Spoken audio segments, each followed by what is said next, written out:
Friend বন্ধুরা, আমরা সবাই ফেসবুকেতে স্টোরি লাগাই। আপনারা জানেন যে কোনো ফেসবুক স্টোরি 24 ঘন্টার মধ্যে ডিলিট হয়ে যায়। বন্ধুরা, আমি যদি আপনাদেরকে বলি যে 24 ঘন্টার বাদেও সেই ফেসবুক স্টোরিটা ডিলিট হয় না, আর সেভ হয়ে রয়ে যায়, এবং আপনি 5-6 মাস আগে বা 1 বছর আগে যে স্টোরি লাগিয়েছিলেন আপনি সেটাকেও দেখতে পাবেন, তাহলে কি বিশ্বাস হবে? হ্যাঁ বন্ধুরা, এরকমই সম্ভব। তো আমি এই ভিডিওটিতে সম্পূর্ণ দেখাবো যে কিভাবে আপনারা 5 থেকে 6 মাস বা 1 বছর আগে দেওয়া স্টোরি সিন করতে পারবেন, বা আবার সেটাকে আপনার স্টোরিতে লাগাতে পারবেন, বা গ্যালারিতে সেভ করতে পারবেন। তো চলুন ভিডিওটি শুরু করি এবং এই প্রসেসটা দেখে নিই। তো এটার জন্য সর্বপ্রথম বন্ধুরা কী করতে হবে, আপনাদের যে ফেসবুক অ্যাপটি ওটি ওপেন করে নিতে হবে, এবং ওপেন করে নেওয়ার পর দেখুন এখানে 3 ডট আছে, ঠিক আছে? 3 ডটেতে ক্লিক করবেন, প্রোফাইলে চলে যাবেন। প্রোফাইলে যাওয়ার পর বন্ধুরা নিচের দিকে যাবেন, ঠিক আছে? নিচের দিকে যাওয়ার পর এখানে একটা অপশান পাবেন, সেটিং অ্যান্ড প্রাইভেসি, ঠিক আছে? তো এটাতে ক্লিক করে দেবেন। এটিকে ক্লিক করার পর বন্ধুরা আবার একটা অপশান আপনাদের সামনে চলে আসবে, সেটিং, ঠিক আছে? তো এই সেটিং অপশানটিতে আবার আপনারা ক্লিক করবেন। এটাতে ক্লিক করলে বন্ধুরা দেখুন এইভাবে কিছু ওপেন হয়ে যাবে, ঠিক আছে? এভাবে ওপেন হয়ে যাওয়ার পর বন্ধুরা নিচের দিকে স্ক্রল করবেন। নিচের দিকে স্ক্রল করার পর বন্ধুরা এখানে অ্যাক্টিভিটিতে চলে যাবেন। দেখুন ইওর অ্যাক্টিভিটি অপশান চলে আসছে, ঠিক আছে? তো আপনারা এখানে অ্যাক্টিভিটি লগ দেখতে পাবেন, ঠিক আছে? তো এইটিতে আপনারা ক্লিক করবেন, অ্যাক্টিভিটি লগ। তো আপনারা যদি পুরনো স্টোরি আবার সিন করতে চান, আবার শেয়ার করতে চান, তাহলে এই প্রসেসগুলো আপনাদেরকে ফলো করতে হবে। তো এই অ্যাক্টিভিটি লগে আসার পর বন্ধুরা এখানে অনেকগুলো আপনারা ব্লু অপশানে আপনারা পেয়ে যাবেন option, public post, public tag, live video. এটাকে স্ক্রোল করবেন, দেখুন এখানে স্টোরি অ্যাক্টিভিটি রয়েছে, ঠিক আছে?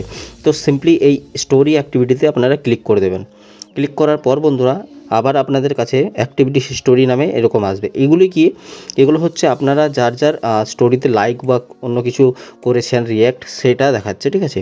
তো আমাদের এটাতে কোনো দরকার নেই। দেখুন এখানে ওপরের দিকে দুটো অপশান আসছে, একটা হচ্ছে আর্কাইভ আর একটা হচ্ছে ট্রাস্ট, ঠিক আছে? তো আপনারা আর্কাইভ অপশানটিতে ক্লিক করবেন।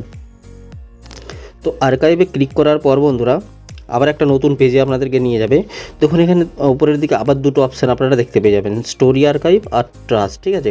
তো আপনারা স্টোরি আর্কাইভ যে অপশানটি দেখতে পাচ্ছেন এটিতে আপনারা ক্লিক করে দেবেন, স্টোরি আর্কাইভ, ঠিক আছে? তো স্টোরি আর্কাইভে ক্লিক করার পর বন্ধুরা আপনারা আজ পর্যন্ত ফেসবুক খোলার পরে যতগুলি স্টোরি আপনারা শেয়ার করেছেন সবগুলো আপনাদের কাছে সিন হয়ে যাবে, ঠিক আছে? দেখুন আমার এখানে ডেট দেখাচ্ছে এবং কী স্টোরি লাগিয়েছিলাম সেটিও দেখাচ্ছে, ঠিক আছে?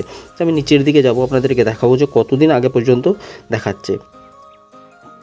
দেখুন এগুলো সব আমার পুরনো স্টোরিতে আমার এখানে দেখিয়ে দিচ্ছে, ঠিক আছে? দেখুন সমস্ত কিছু ডেটের সঙ্গে দেখাচ্ছে। তো আপনারা এভাবে আপনাদের যে স্টোরিগুলো আপনারা দেখতে পারেন।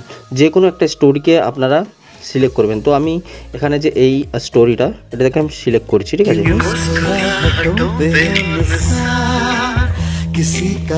তো আমি স্টোরিটাকে সিলেক্ট করলাম, এবং সিলেক্ট করার পর বন্ধুরা এখানে 3 ডট দেখতে পাচ্ছেন, 3 ডটে আপনারা ক্লিক করবেন, ঠিক আছে? তো 3 ডটে ক্লিক করার পর এইভাবে কিছু অপশান চলে আসবে। দেখুন এখানে পড়ছে remove from feature, delete video এবং সেভ রিল, ঠিক আছে? তো এটা আমি রিল হিসেবে দিয়েছিলাম স্টোরিতে।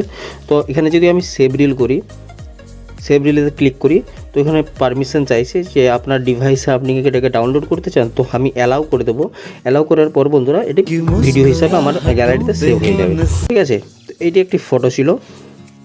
তো ফটো আমি এটাকে ক্লিক করব, দেখুন সেভ ফটো হিসেবে আসছে।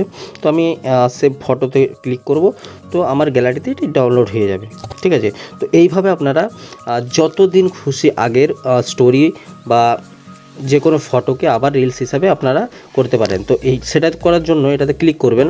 দেখুন এখানে শেয়ার স্টোরির একটা অপশন আসছে, ঠিক আছে? তো শেয়ার স্টোরিতে আপনারা ক্লিক করে দেবেন। তো শেয়ার অপশানে ক্লিক করার পর দেখুন শেয়ার টু স্টোরি আর শেয়ারের রিলস। তো আমি যদি শেয়ার টু স্টোরি করি, ঠিক আছে? তো দেখুন আবার অপশন চলে এসেছে এটাকে স্টোরি হিসাবে শেয়ার করার জন্য। আমি এখানে গান সিলেক্ট। যদি ভিডিওটি আপনাদের ভালো লেগে থাকে, এরকমই ভিডিও আরও পেতে চান, তাহলে চ্যানেলটিকে অবশ্যই সাবস্ক্রাইব করে পাশে থাকবেন এবং ভিডিওটিকে অবশ্যই একটি লাইক করে দেবেন। ধন্যবাদ।